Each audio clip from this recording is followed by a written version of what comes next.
Hello everyone, this is Vasily Krysov, and today I'll be taking you through the Hind and its use in realistic helicopter battles. To begin with, one very important thing is to change your aim acceleration delay to 0. Aim acceleration is never good, and with helicopters you need the fine control, especially in helicopter duels. Another key point to remember is that you're flying a helicopter, not a UFO. Be gentle with your controls and don't try to slam your helicopter around. Many a novice has encountered the over RPM roll by cutting their collective from 100 to 0 when at speed and descending. Don't be one of them. This is one of the two mission types you'll play. If you're flying a helicopter, you should already be familiar with this mode from air realistic battles. Kill ground targets or the enemy team. As a Hind, you should primarily be focusing on ground targets. You carry a huge amount of ordnance and can clear the target zone almost single-handedly. That said, keep an eye out for the enemy, especially at the intercept point where defending helicopters will intercept attackers. There are a few details you should know about your targets. To eliminate medium and heavy tanks, you have to use rockets or bombs. No cannon is strong enough to kill them.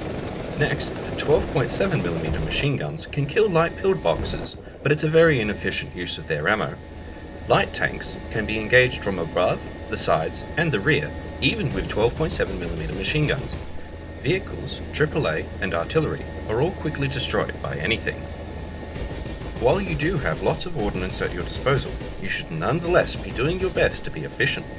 Don't spam rockets, get close, and fire them in pairs. Don't use hundreds of bullets to kill a light pillbox when one pair of rockets could do it.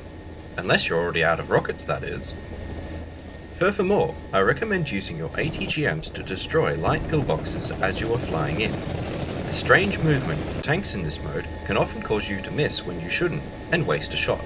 Pillboxes don't have this problem, and you may want to also consider saving 1 or 2 missiles for use against other helicopters.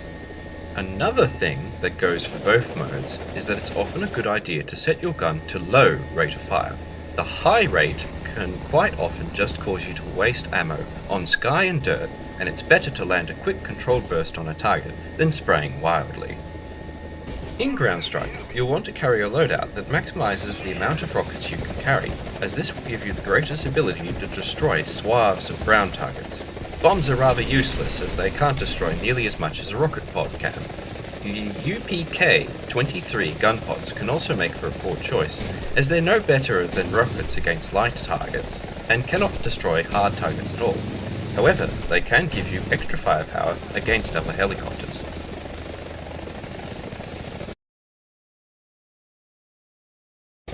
In air domination, the key to victory is capturing points, or killing all of the enemy team. In practice, the first team to capture 5 points is the team that wins. This mode can be quite the cash cow, as each base capture can earn you between 20 to 40,000 silver lines depending on your helicopter and if you have a premium. It's also very good for research points too. You'll get 2 to 3,000 per capture. Combine this with the victory bonus and you'll be getting victories that absolutely rake it in, providing over 200,000 silver lines and 20,000 research points. Not bad for less than 10 minutes flying. Now, remember what I mentioned in the introduction. It's very important to remember that you're flying a rotary wing aircraft and not a UFO. When going in for a landing, it's best to glide in and do a rolling landing at about a -3 or -4 rate of descent is usually safe and ideal. It's much better than flying over to a point, pressing auto hover and trying to slam yourself down onto the ground. It's too slow, too dangerous, you shouldn't do it. You should practice doing touch and goes and test flights until you get the hang of it. In addition, if you see that somebody's going to beat you to a capture point, don't try to race them. If you rush things, the chances are you'll crash, or worse, you'll cause them to crash too, losing you the match. Focus on capturing another point instead. You'll get the capture and the reward next time. Now, unlike in ground strike, your primary target will be other helicopters. In this mode, you'll want to carry a loadout that has UPK-23 gun pods, as they'll greatly add to your chances in a duel. ATGMs also make for good standoff weapons against other helicopters, especially if you ambush your target. Rockets are good for clearing AAA from a capture point, saving your gun ammo for helicopters. Or, if an enemy is landing or has landed, a spread of rockets can make quick work of them. Or, while somewhat of a desperation move, you can use them in air-to-air as well. With all this in mind, a loadout that combines gun pods, rockets, and ATGMs is best.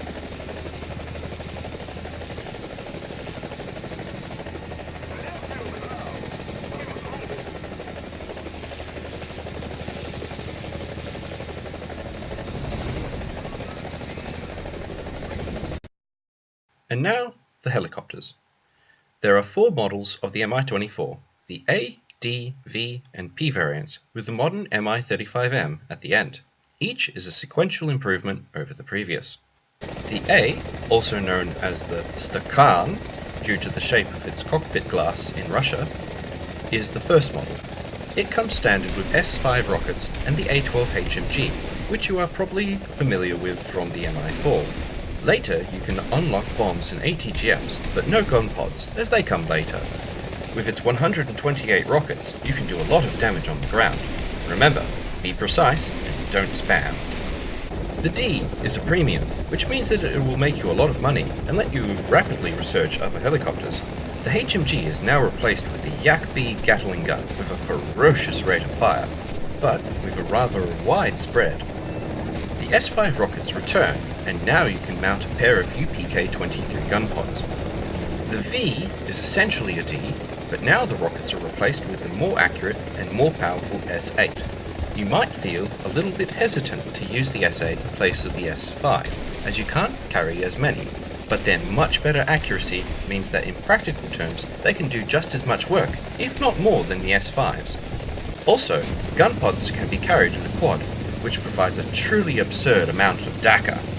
The Phalange is replaced with the Sturm, which is just as strong, but nearly twice the speed in flight. The P is identical to the V, but here the Yak-B is replaced with the powerful, reliable, and super accurate Gashar 32K. This cannon has 2 fire modes, low and fullest auto. 95% of the time, you'll be using it in low, which is not a problem, as 1 to 3 hits should prove enough for any target, be it a vehicle, AAA, or another helicopter. This reliability and accuracy comes at the cost of being in a fixed mount, however, which can hurt in knife fights. In ground strike, the default or universal belt should be used, as you'll want the heavy shells in your mix for when you're shooting at other helicopters. But in Domination, you'll want to use air target belts, as the only ground targets you'll ever be shooting are unarmored AAA around a capture point, and you'll want every hit that you land on another helicopter to count. It can combine excellently with the GPK-23 pods, as you can use your main gun to take long distance shots, and once you close in, let rip with the GPK-23s. The Mi-35M is the last of the line and has some of the biggest changes. Now, one of your trusty Gashar 23-2 guns from the GPK-23 pod has been fitted to the flex mount of the Yak-B. It has only slightly more AP than the 12.7mm, but the FIT shells will make short work of any light target. The other important change is that now you've lost one of your inner pylons, which means that you can only carry a single pair of rocket or gun pods. On the other hand, now your ATGMs come in quad stacks, so now you can carry 8 or 16 ATGMs. Furthermore, the Sturm can be replaced with the stronger and even faster Ataka, which clocks in at 550 meters a second. This helicopter is probably better suited for car, but that's another video for another day.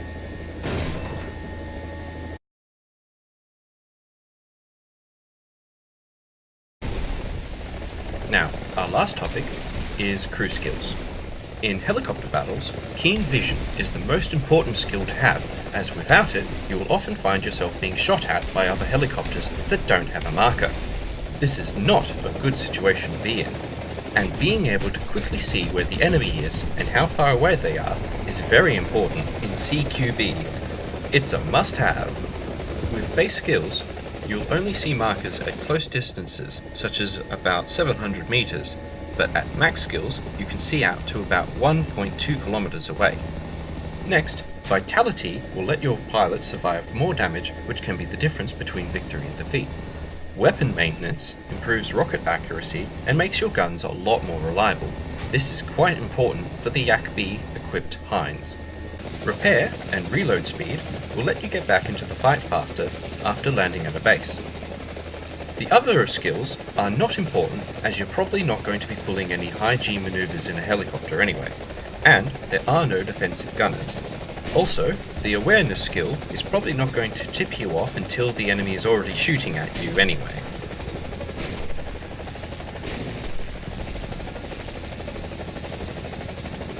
And this concludes the end of my video on the Mi-24 and the basics of helicopter realistic battles.